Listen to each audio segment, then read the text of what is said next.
महाराष्ट्र सरकार का फैसला आने के बाद कि जुमा और शनिचर को सैटरडे संडे बंद रहेगा, लोग इस बात को तैयार हो गए। मगर उसके बाद कल अचानक जब महाराष्ट्र शासन का दूसरा फैसला आया और पुलिस डिपार्टमेंट की तरफ से लोगों पे सख्ती की गई, तो उस वक्त हमने ये फैसला किया कि अगर कल दुकानें बंद करेंगी पुलिस ज़बरदस्ती तो हम गिरफ्तारी देंगे। और उसी लिए आज हम यहाँ पे जनता दल ऑफिस के नीचे नंदन टावर पर है।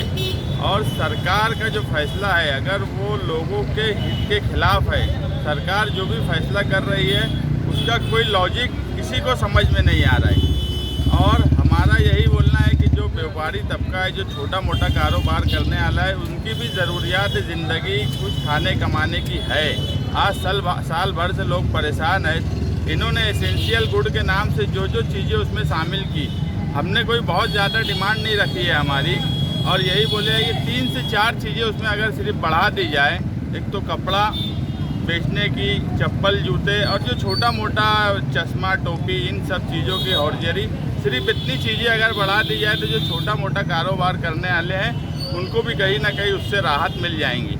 आज हालात ऐसे हैं कि जहाँ पर इलेक्शन है, आज मुल्क में इलेक्शन कमीशन की भी कई गाइडलाइन है। ऐसा नहीं कि अगर बंगाल, आसाम, तमिलनाडु में इलेक्शन हो रहा है तो वहाँ कोरोना की गाइडलाइन नहीं है, लेकिन उसके बाद भी आज सारी दुनिया, सारा हिंदुस्तान देख रहा है कि उस गाइडलाइन पर अमल बजावनी डिपार्टमेंट या पुलिस बहुत सख्ती से नहीं करती। लोग बराबर जलसे लाखों की तादाद में हो रहा है, कोई मास्क पहनता नहीं, कोई सोशल डिस्टेंसिंग नहीं। जबकि आप पोलिंग के दिन देखेंगे तो सोशल डिस्टेंसिंग और हर चीज़ की जा रही है, मगर कुछ चीज़ों को नज़रअंदाज किया जाता। मगर अगर मालेगांव शहर का डिपार्टमेंट इन सब बातों को नज़रअंदाज नहीं करेगा, क्योंकि मालेगांव महानगर पालिका 10 लाख के ऊपर की पॉपुलेशन में, हमारे यहाँ 100, 125, 130, 135, 120 इतने ही कोविड पेशेंट डेली निकल रहे हैं। तो तुम सबको एक जैसा नहीं देख सकते। जहाँ पर सिचुएशन अलग है, बहुत ज़्यादा है, वहाँ अगर कोई चेन ब्रेक करने की बात आती है तो वो समझ में आती है। आज हमारे साथ ऐसा हो गया कि हम इंसानियत में मरे जा रहे हैं। मालेगांव के लोग, हमारे यहाँ आसपास के जितने शहर हैं, सबका इलाज मालेगांव अपना बड़ा दिल करके कर रहा है। वो सहारा हॉस्पिटल हो या सिविल हॉस्पिटल हो, हमें उस पर कोई ऑब्जेक्शन भी नहीं। मगर वो सब करने के बाद आज अगर सहारा हॉस्पिटल को आप देखेंगे तो सहारा हॉस्पिटल के कोविड सेंटर हो सकता है क्या? आज 200 मरीज वहाँ पर हैं, सारे आसपास के शहर के हैं, और नीचे सब दुकानें हैं, वहीं से बाजू से रोड है, कोई मैदान नहीं है। बाकी हर शहर में शहर के बाहर कोविड सेंटर बनाए गए। तो ये 200 मरीज अगर मालेगांव शहर में सिविल हॉस्पिटल, सहारा हॉस्पिटल और दूसरे हॉस्पिटल में रखे जा रहे हैं, तो इन सब बातों को सामने रखते हुए अगर हम आज वो बंद करवा दें, यार इसकी वजह से कोविड फैल रहा है। मगर मालेगांव का बड़ा दिल है, इंसानियत के नाते मालेगांव के शहरियान उसका विरोध नहीं कर रहे हैं, तो डिपार्टमेंट भी उसका दूसरा फ़ायदा ना उठाए। नहीं तो फिर मालेगांव शहर भी कोविड के नाम से जो गलत चीज़ें इस शहर में महानगर पालिका या प्रांत कचहरी की तरफ से हो रही, तो हम अगर उस पर ऑब्जेक्शन लेने लगे तो फिर ना सहारा हॉस्पिटल चल सकता है, ना दूसरा कोई यहाँ पे मरीज आ सकता। मगर वो सब चीज़ हम नहीं करना चाहते, और डिपार्टमेंट से इतनी गुजारिश करना चाहते कि छोटा मोटा कारोबार, रमज़ान महीना आने वाला है, आगे ईद है, तो उनको कारोबार करने की इजाज़त दी जाए। आज सरकार के पास कोई मेडिकल इंफ्रास्ट्रक्चर बनाने का छोड़ दी। आज सरकार ये बोलती है कि अब प्राइवेट हॉस्पिटलों में भी इलाज किया जा सकता है। आज प्राइवेट हॉस्पिटल की पोजीशन क्या है, ऑक्सीजन की कमी, ये वो सब चीज़ें छोड़ दी गई, और अर्थव्यवस्था को भी संभालना है। तो जब इस तरीके की बात आप बोलते हो, ये सरकार एक बात ये साफ कर दे कि कहीं से ये कोरोना इस पीरियड में ख़त्म हो जाएगा, ऐसी भी कोई पॉलिसी, कोई गाइडलाइन सरकार के पास नहीं है। ऐसे हालात में जब तुम एक बार बोलते हो कि यार जब तक दवाई नहीं तब तक ढिलाई नहीं, अब तुम्हारे पास दवाई भी है तो भी तुम ढिलाई नहीं करने देते। तुम्हारे पास अर्थव्यवस्था संभालने का जो गवर्नमेंट ने GR निकाला, उसमें लिखा है कि व्यापारी तबके की अर्थव्यवस्था को भी संभाला जाए। अब जब सारी दुकानें 24 घंटा तुम बंद कर देने वाले हो, तो व्यापारी तबके की अर्थव्यवस्था कैसे संभाली जा सकती? गवर्नमेंट में जो लोग बैठे हैं वो किस तरीके का रूल और कायदा बनाकर आवाम में भेज रहे हैं, ये हमारी समझ के बिल्कुल खिलाफ है। तुम एक तरफ इस तरह की बात बोलेंगे कि गवर्नमेंट के अर्थव्यवस्था को भी सही करो, व्यापारी का भी नुकसान नहीं हो, तो कैसे नुकसान नहीं हो इसकी कोई गाइडलाइन नहीं दी जाती। और इस तरीके का विरोध करने के लिए हमारे सामने यही तरीका था कि हम गिरफ्तारी दें। अभी भी अगर पुलिस दुकानें बंद करने आएंगी तो सबसे पहले मैं गिरफ्तारी देने यहाँ खड़ा हूँ, और अगर उन्होंने दुकानें बंद करने नहीं आए तो हम खुद सिटी पुलिस स्टेशन जाकर उनको निवेदन देंगे। और यही हमारी गुजारिश रहेगी कि आज जिस तरह पुलिस ने नज़रअंदाज किया, जिस तरह इलेक्शन की गाइडलाइन को बकिया स्टेट में नज़रअंदाज किया जा रहा है, उसी तरह पुलिस डिपार्टमेंट, कॉरपोरेशन और प्रधान कचहरी, मालेगांव शहर और भी जहाँ के लोग इस डर और खौफ से निकले हुए हैं कोरोना के, वहाँ डर और खौफ पैदा करने के बजाय वहाँ पर उस गाइडलाइन को नज़रअंदाज करना चाहिए।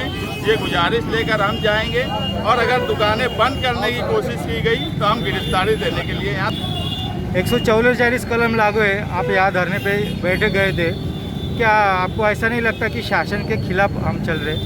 शासन के खिलाफ तो चल ही रहे ना, लगता क्या नहीं। ऐसा है कि शासन का जो फैसला है, आज मुझे बताओ, ये विरोध पूरे महाराष्ट्र में हो रहा है, सिर्फ मालेगांव में हो रहा है ऐसा नहीं है। आज मालेगांव शहर में कल जब जेल भरो आंदोलन की बात की गई तो और भी कई शहरों से मुझे फ़ोन आए या मेरी मालूमात आई कि वहाँ भी विरोध हो रहा है शासन का। अब मैं यही बात बोल रहा हूँ कि शासन का फैसला कैसा है कि शासन खुद लोगों को जमा करने का मौका दे रही है, और जब ऐसे हालात आएंगे तो 144 शासन का फैसला सही होता तो हम विरोध क्यों करते? हम तो सरकार के फैसले के खिलाफ विरोध कर रहे हैं। शासन हमारा है कांग्रेस, शिवसेना, राष्ट्रवादी का। ये आवाज बन रही है, अरे नीचे लो ना, नीचे बोलो। शासन भले ही हमारा है, और हमारे ही शासन ने महाराष्ट्र के अंदर लॉकडाउन किया। अभी पिछले 1 महीने से शनिवार रविवार का लॉकडाउन चल रहा था। पब्लिक वहाँ तक बर्दाश्त करने के लिए तैयार थी, क्योंकि 2 दिन कारोबार बंद रख करके 4 दिन कारोबार चल के उसकी रोटी रोजी चल रही थी। परसों के दिन शाम तक ऐसा चल रहा था कि मिनी लॉकडाउन लगेगा। पब्लिक की और आम जनता की और गरीब कारोबार करने वालों की समझ ऐसी थी कि ये पिछले टाइम में जैसा एक दुकान छोड़ के एक दुकान बंद रहती थी, शायद इस तरीके से रहेगा मिनी लॉकडाउन का मतलब।